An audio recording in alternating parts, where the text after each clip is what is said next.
नमस्कार, स्वागत है आपका ज्ञान परंपरा में। आज हम अध्ययन करेंगे छत्रपति शाहू जी महाराज विश्वविद्यालय के paper first development of education system in India की लास्ट यूनिट के बारे में। इस यूनिट में कुछ पॉइंट्स दिए गए हैं। सबसे पहले दिया गया है यूनिवर्सलाइजेशन ऑफ प्राइमरी एजुकेशन, इसके बाद vocationalisation of secondary education, privatisation की भी बात इस यूनिट में कही गई है। राष्ट्रीय माध्यमिक शिक्षा अभियान को भी इस यूनिट में सम्मिलित किया गया है और एग्जामिनेशन रिफॉर्म्स को भी इस यूनिट में स्थान दिया गया है। अगर आपने अब तक पिछली सारी यूनिट्स को ध्यान से पढ़ा है तो फिर आप इस यूनिट के सभी जो पॉइंट्स हैं उनका उत्तर लिख सकते हैं। और पिछली यूनिट्स को अगर आपने लॉन्ग क्वेश्चन के हिसाब से तैयार कर लिया है तब इस यूनिट को आप शॉर्ट क्वेश्चन के हिसाब से ही केवल तैयार कर लें तो भी आपका काम हो जाएगा। यूनिवर्सलाइजेशन ऑफ प्राइमरी एजुकेशन यानी प्राथमिक शिक्षा का सार्वभौमिकरण, इस पर एक लॉन्ग क्वेश्चन आने की संभावना बनती है।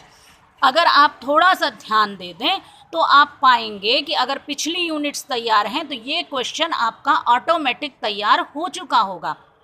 अगर आपसे इसके बारे में प्रश्न पूछा जाता है तो जितने भी आयोग स्वाधीनता के बाद आए उन्होंने प्राथमिक शिक्षा के बारे में क्या कहा, जो नीतियां आई उनमें प्राथमिक शिक्षा के लिए क्या नियम आए, भारत सरकार ने अब तक कौन से कानून बनाए हैं, कौन से कार्यक्रम चलाए हैं, ये सब के सब इसमें आएंगे। सर्व शिक्षा अभियान, समग्र शिक्षा अभियान और शिक्षा का अधिकार अधिनियम के साथ साथ। और पिछली यूनिट में आप प्राइमरी एजुकेशन तैयार कर चुके हैं तो वहाँ से आप इस उत्तर को पूरी तरह लिख देंगे। प्राथमिक शिक्षा के सार्वभौमिकरण का लक्ष्य भारत सरकार ने अपने सामने शुरू से ही रखा था, जिसका मतलब था कि सभी बच्चों के लिए प्राथमिक शिक्षा उपलब्ध हो और केवल उपलब्ध ही ना हो, बच्चे पूरी तरह से प्राथमिक शिक्षा में इनरोल्ड हों और अपनी शिक्षा को पूर्ण भी करें, बीच में ही न छोड़ें। फिर सेकेंडरी एजुकेशन है जिसके वोकेशनलाइजेशन से रिलेटेड टॉपिक है, तो वो आप जो पिछली यूनिट में सेकेंडरी एजुकेशन को तैयार कर चुके हैं वहाँ पर व्यावसायीकरण जो शिक्षा का, माध्यमिक शिक्षा का जो आपने पढ़ा होगा उसको ध्यान में रखते हुए आप बड़े ही आराम से एक शॉर्ट क्वेश्चन लिख सकते हैं। फिर भी हम इसके लिए और प्राइवेटाइजेशन के लिए पिछली यूनिट की तरह ही कॉमन बात बताते हैं कि आप यहाँ पर याद करेंगे कि माध्यमिक शिक्षा के वोकेशनलाइजेशन की क्या स्थिति है या शिक्षा के प्राइवेटाइजेशन की क्या स्थिति है वर्तमान में, सरकार इस पर क्या दृष्टि रखती है, सरकार ने अब तक इससे संबंधित कौन से कानून, कौन से नियम लागू किए हैं, आपको ये पढ़ना है। वर्तमान में क्या समस्याएं हैं माध्यमिक शिक्षा के व्यावसायीकरण से जुड़ी हुई या जो शिक्षा के क्षेत्र में निजीकरण लाया जा रहा है उससे जुड़ी हुई, और यदि संबंधित सुझाव आपको जो समझ में आते हैं आप अपनी बुक से पढ़िए तो वो आप यहाँ पर लिखेंगे। तो यानी फिर 3 एजुकेशन इसमें दी हुई हैं, 3 पॉइंट दिए हुए हैं, प्राइमरी एजुकेशन से जुड़ा हुआ, सेकेंडरी एजुकेशन से जुड़ा हुआ और शिक्षा के निजीकरण से जुड़ा हुआ। तो आप यहाँ तीनों में पिछली यूनिट की तरह ही वर्तमान स्थिति क्या है, सरकार ने इसके लिए क्या किया है, क्या समस्याएं इससे जुड़ी हुई हैं और क्या संभव सुझाव हैं, ये आप देख लीजिए तो आप आराम से उत्तर लिख पाएंगे, चाहे शॉर्ट आए चाहे लॉन्ग आए। और जब आप आंसर लिखेंगे तो जो राधा कृष्णन कमीशन है, कोठारी कमीशन है, मुदालियर कमीशन है, राष्ट्रीय शिक्षा की नीति 1986 है, 1992 है, उनमें इसके बारे में क्या कहा गया है उसका उल्लेख करते हुए उत्तर लिखिए और उसे काले पेन से हाईलाइट करते हुए उत्तर लिखिए तो आपका उत्तर बहुत अच्छा हो जाएगा। इस यूनिट में नया कुछ तैयार करने के लिए नहीं है, बस पिछली यूनिट्स जो आपकी हैं उनके तथ्यों पर ध्यान देने की ज़रूरत है कि अगर वो इस यूनिट में दिए गए टॉपिक्स को पूछा जाएगा, तो पिछली यूनिट्स के कौन कौन से तथ्यों का इस्तेमाल करेंगे आप और उत्तर अपना लिखेंगे। अब एक चीज़ इसमें दी है राष्ट्रीय माध्यमिक शिक्षा अभियान।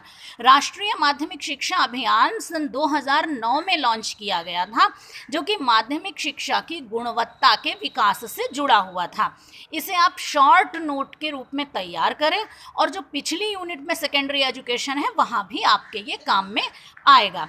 तो सरकार ने ये अभियान लागू किया कि सेकेंडरी एजुकेशन सर्वसुलभ हो, बच्चे इसमें पूरी तरह से इनरोल्ड हों और यूनिवर्सल एसेस हो सेकेंडरी एजुकेशन की, यूनिवर्सल रिटेंशन हो सेकेंडरी एजुकेशन का, साथ ही साथ जेंडर से रिलेटेड, सोशियो इकोनॉमिक बैकग्राउंड से रिलेटेड या डिसेबिलिटी से रिलेटेड जो बैरियर्स हैं उन्हें दूर किया जा सके।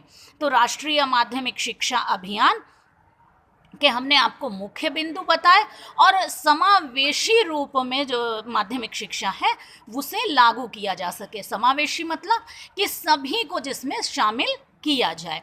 अब इसके बाद एक पॉइंट और है, वो है एग्जामिनेशन रिफॉर्म्स का, परीक्षा सुधारों का। तो इसमें परीक्षा सुधारों की बात है तो जब Radhakrishnan commission, Kothari commission, Mudaliar commission, राष्ट्रीय शिक्षा की नीति 1986-92 सभी में परीक्षाओं से जुड़ी हुई बातें कही गई हैं। अगर इस पर लॉन्ग क्वेश्चन आता है तो आप सभी के द्वारा दिए गए बिंदुओं को उठाते हुए यहाँ पर उत्तर लिखेंगे। और अब वर्तमान में कंटिन्यूअस कॉम्प्रिहेंसिव इवैल्यूएशन पर बल दिया जा रहा है, तो इस चीज़ को भी आप उत्तर में लिखेंगे। इसे आप शॉर्ट नोट के रूप में तैयार कर लीजिए तो आपके लिए अच्छा होगा। पहले सब्जेक्टिव क्वेश्चंस पे ज़्यादा बल था, अब ऑब्जेक्टिव क्वेश्चंस हैं। पहले प्रायः पूरा वर्ष बच्चे पढ़ते थे, फिर एक बार परीक्षा ले ली जाती थी और इससे बच्चा साल भर क्या कर रहा है ये सब बातें इवैल्यूएशन में शामिल नहीं हो पाती थी। तो अब इस पर बल दिया जा रहा है कि बच्चे का लगातार मूल्यांकन होना चाहिए, सतत मूल्यांकन होना चाहिए, जिससे उसे समय समय पर फीडबैक मिले और उसकी परफॉर्मेंस जो है उसमें इम्प्रूवमेंट हो। तो आप अब मेरी बात समझ गए होंगे कि इस यूनिट के टॉपिक्स में नया कुछ भी तैयार करने के लिए नहीं है। आपने जो पिछला पढ़ा हुआ है बस वहीं से तथ्य आप उठाएंगे और अपने शब्दों में बनाकर आप इसके उत्तर लिखते चले जाएंगे। आपका कि ये इस यूनिट से आए हुए प्रश्न पूरी तरह से लिखे जा सकते हैं। और यहाँ तक कि अगर आपने पिछली यूनिट से ठीक से तैयार की हैं तो आप लॉन्ग क्वेश्चन भी बड़े आराम से लिख सकते हैं। हमने अब तक जितनी बातें कहीं कि शॉर्ट क्वेश्चन के रूप में तैयार कर लीजिए इस चीज़ को या लॉन्ग क्वेश्चन के रूप में, तो ये सुझाव मात्र हैं। सिलेबस है, आपका जो पाठ्यक्रम है, प्रश्न कोई भी आ सकता है, कोई भी लॉन्ग के रूप में आ सकता है, कोई भी शॉर्ट के रूप में आ सकता है। तो ये संभावना मात्र है, ऐसा कुछ भी नहीं है कि हाँ यही ही होगा। तो अगर आप बहुत अच्छी तैयारी करते हैं तो आप पूरा सिलेबस पढ़िए, फिर भी विद्यार्थियों को थोड़ी सुविधा हो, उन्हें सहायता मिले, इसके लिए हमने ये वीडियो तैयार की है। आपने इसे देखा और इसके लिए बहुत बहुत धन्यवाद और आपकी परीक्षाओं के लिए हमारी तरफ से बहुत बहुत शुभकामनाएं। धन्यवाद।